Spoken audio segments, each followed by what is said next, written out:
Bonjour, bienvenue en direct de l'hiver au fond de ce garage où il fait excessivement froid. Pour ceux du fond qui n'auraient pas suivi, oui, je te vois.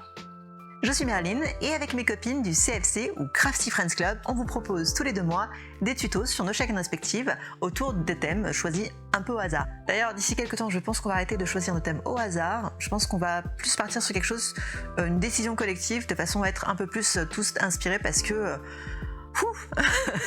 Torque, c'était pas évident. Mary, sache-le, je suis désolée, il y aura un petit peu de modelage cette fois-ci. Au programme ce mois-ci, le thème Torque ou collier court. Il y a eu quelques ajustements en cours de route pour les besoins de la production. Du coup, je vous propose un accessoire, une torque, ça va pas être très compliqué, avec une petite touche de fantaisie, quelque chose de sympa. Et donc voici ma participation pour ce thème. C'est parti!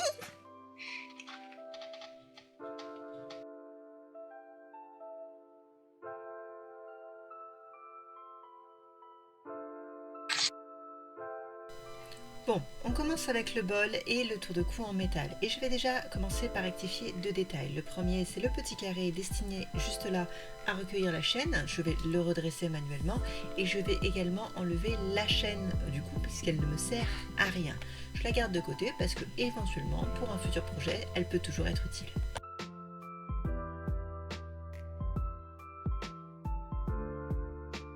Pour ce projet, je décide d'utiliser de la cernite nature. Par contre, cette couleur-ci spécifiquement n'existe plus. C'est pas bien grave. Il est toujours possible soit de la reproduire à peu près, soit d'en utiliser une autre parce qu'il n'y a rien qui nous limite à ce niveau-là.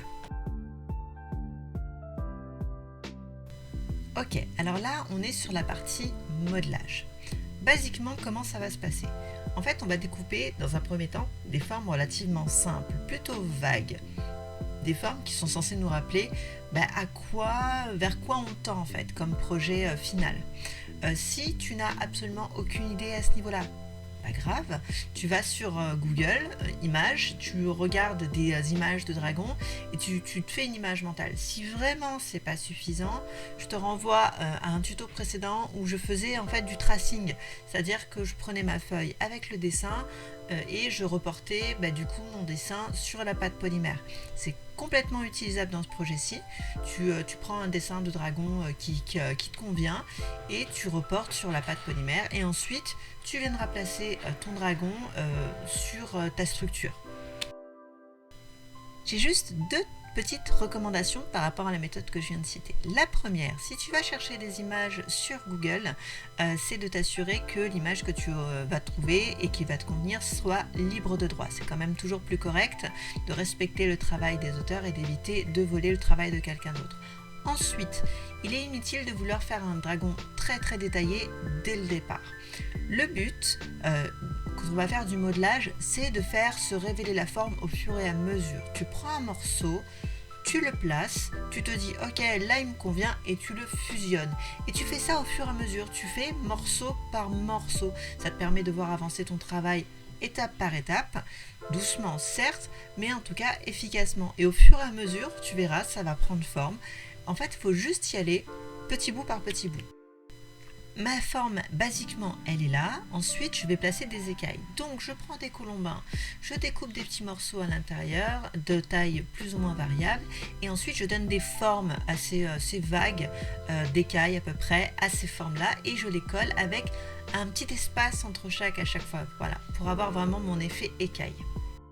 Cette forme à la fin, qui est constituée de plusieurs colombins que je suis actuellement en train de former à l'écran, en fait ça va me servir à accueillir mon fil. Il faut que dessous ça reste creux, donc je l'ai fait vraiment que sur le dessus et tu vas comprendre pourquoi tout à l'heure quand on va installer le fil. Je termine mes écailles, je termine mes petits détails et comme tu le vois, le dragon commence quand même à avoir une bonne tête. Et tout ça en faisant finalement pas grand chose. Si les écarts entre les écailles ne me conviennent pas, je peux toujours les redessiner légèrement à l'aide par exemple d'une aiguille à perles. Alors j'ai envie de faire une queue qui soit au bout légèrement mobile de façon à donner on va dire un petit effet et à ce moment là je suis en train de dessiner la forme que j'ai envie qu'elle ait au bout. À savoir que ça c'est complètement random, c'est à toi de voir qu'est-ce qui est susceptible de te plaire le plus. Moi je suis partie sur un truc qui ressemble un peu à une pointe de flèche. Pour la queue qui va être à l'autre extrémité, je fais un colombin que je vais venir ensuite percer avec une aiguille à perles simplement, et je vais ensuite enfiler simplement ce colombin sur l'autre extrémité de notre tour de cou en métal. Alors, pour les aiguilles à perles, comme tu le vois, je m'en sers aussi pour former les parties mobiles de la queue, et il y a deux petites choses. Déjà, une fois que je vais faire le montage final, tu vas t'apercevoir que je n'ai pas utilisé les 3 morceaux. Je n'en ai utilisé que 2, simplement parce que ça faisait trop long et que je trouvais pas ça très très beau. Ensuite, la partie qui ressemble à une pointe de flèche, elle, en fait, j'ai pas été très maligne, c'est-à-dire que je me suis servi du bout de l'aiguille alors que j'aurais pu déjà placer l'après préformé. Comme ça, j'aurais été beaucoup moins embêtée en fait à la fin pour le mettre. J'ai reproduit de l'autre côté du tour de cou la partie en fait qui va me servir à fixer le fil en coton, et puis reste à travailler la structure, travailler par modelage et recommencer mon petit travail avec les détails, les écailles, etc. Pour donner un effet qui me convienne.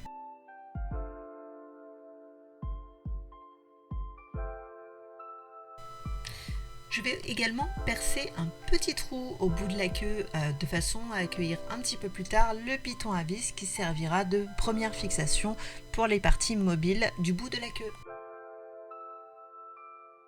Et voilà un petit close-up de Dragounet. Regardez-le, comme il est fier, comme il est beau. Et comme tu le vois, j'ai également détaillé les toutes petites parties. Avec le doigt, je vais appliquer de la poudre mica, donc une première qui est une caméléon qui fait un espèce de vert et de doré, et ensuite je vais appliquer un irisé vert.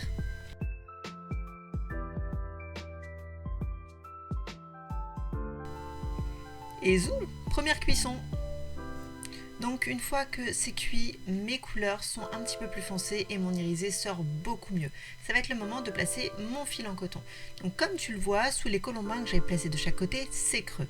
Ça, c'est parfait, ça va me permettre en fait de coller le fil à cet endroit-là, de manière à le fixer avant de faire le tour des colombins.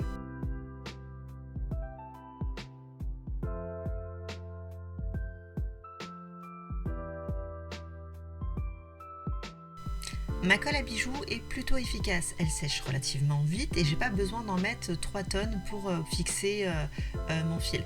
Sachant que j'en mets dans le creux, mais j'en mets également légèrement, tu vois, sur le bord, de façon à fixer mon fil pour éviter qu'il se barre en bibrine en fait sur les côtés. Étant donné que travailler avec une pelote, ça risque de très très vite me saouler, ce que je fais, c'est que je donne l'équivalent de 3 fois le tour de cou et je vais travailler simplement avec mon fil. Alors au début il est un peu long et c'est un petit peu embêtant, mais après une fois qu'on a le coup de main ça passe. Donc en gros qu'est-ce qu'on fait? Je vais faire des boucles autour du tour de cou. Je fais simplement des boucles, c'est un peu le genre de boucle qu'on fait par exemple quand on fait du tricot par exemple, et ça va me permettre en gros de recouvrir la partie en métal. Donc je fais 5 rangs comme ça et au bout du 6e rang je viens placer un anneau de jonction. Je place mon anneau dans le creux de la boucle. Je viens refaire ma boucle. Donc ça c'est le 6e rang. Et on est reparti pour 5 rangs. On fait 5 rangs, au bout du 6e, on place un anneau. 5 rangs, au bout du 6e, on place un anneau.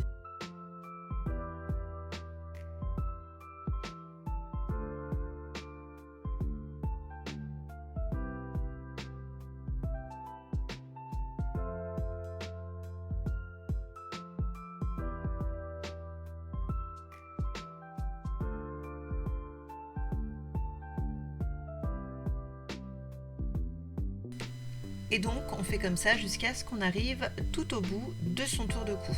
Arrivé tout au bout, on va commencer déjà par fixer le fil de coton dans les colombins, en commençant par le bout le plus proche de la queue et on revient ensuite vers le tour de cou. Je ne sais pas si je suis très claire. J'enduis le bout de mon fil de colle de façon à ce qu'il soit rigide pour éviter qu'il s'effiloche pendant mon ouvrage. Et en fait, entre chaque anneau, je vais venir fixer une perle.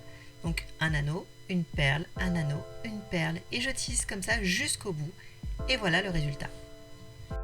Pour terminer proprement mon ouvrage, je vais me servir du côté du fil qui est rigide, tu vois, et je vais le passer à l'intérieur des premiers colombins, ceux qui sont du côté de la tête du dragon. Je le passe sous les premiers fils que j'ai fixés. Voilà. Je fixe avec de la colle pour être sûr que ça bouge pas et je coupe le fil excédentaire.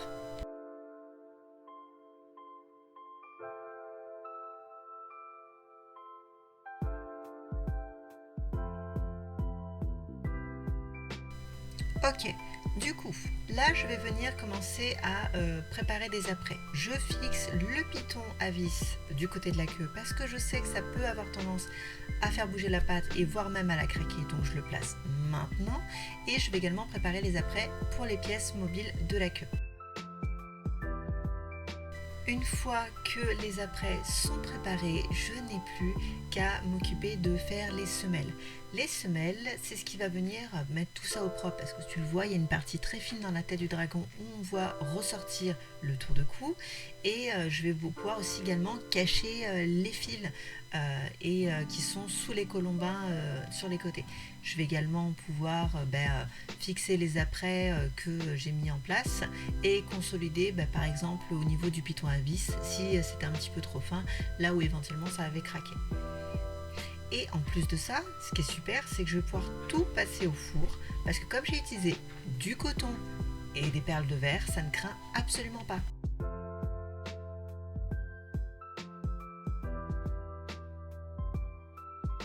Doucement mais sûrement, on arrive vers la dernière cuisson. Et enfin, une de mes techniques préférées, le patinage. Je vais me servir d'acrylique et d'un tout petit peu d'eau pour diluer et je vais venir passer ça sur la pièce pour que ça rentre un petit peu dans les détails et que ça relève un peu mieux les écailles. Je suis tout ça avec ma super chaussette et voilà, c'est bon, c'est parfait. Ah mais oui mais non, il manque un petit détail, le petit stud sur le bout de la queue. Voilà, qu'on peut aussi mettre des strass ou ce qu'on veut en fait, tu vois. Voilà. Alors ça se voit pas super bien à l'écran, mais comme tu vois c'était du caméléon doré vert, ça passe super bien avec le stud, ça fait un joli petit rappel, tout en discrétion. Je n'ai pas passé le stud avant parce que simplement il est en plastique. Je n'avais pas envie qu'il fonde dans le four. Et voilà le rendu, avec un pull un peu moche, hein, mais c'est pas grave, voilà, ça te donne une idée. Donc à porter avec les cheveux attachés comme ça, c'est super joli parce que du coup tu as les perles sur l'arrière, c'est sympa. Il est super agréable à porter et plutôt élégant. Du coup, j'espère que pour ceux qui voudront refaire ce tuto, vous savez que c'est quelque chose qui est tout à fait à votre portée. En tout cas, moi je crois en toi. Donc sache-le, je sais que tu peux le faire et ça peut paraître compliqué. Visuellement, il est détaillé, mais c'est surtout un travail de patience. C'est surtout parce qu'il y a des écailles en soi. La forme, elle reste plutôt basique en fait. Donc fais-toi plaisir au niveau que ce soit des couleurs, même des formes. Tu n'es pas obligé d'avoir cette tête-là, particulièrement pour le dragon. Donc voilà, fais-toi plaisir. Ah, j'ai oublié, bonne année. Oui, effectivement, et n'empêche, on n'est pas encore au mois de février, ça passe. Plein de bons vœux, plein de bonnes choses, des licornes, des paresseux scintillants. Keanu Reeves, on souhaite jamais assez de Keanu Reeves, je ne cesse pas de le répéter. Et à dans 2 mois, sauf si... Non, on va arrêter en fait, il n'y aura jamais autre chose entre. Je suis déjà ric-rac à chaque fois que je dois faire une vidéo.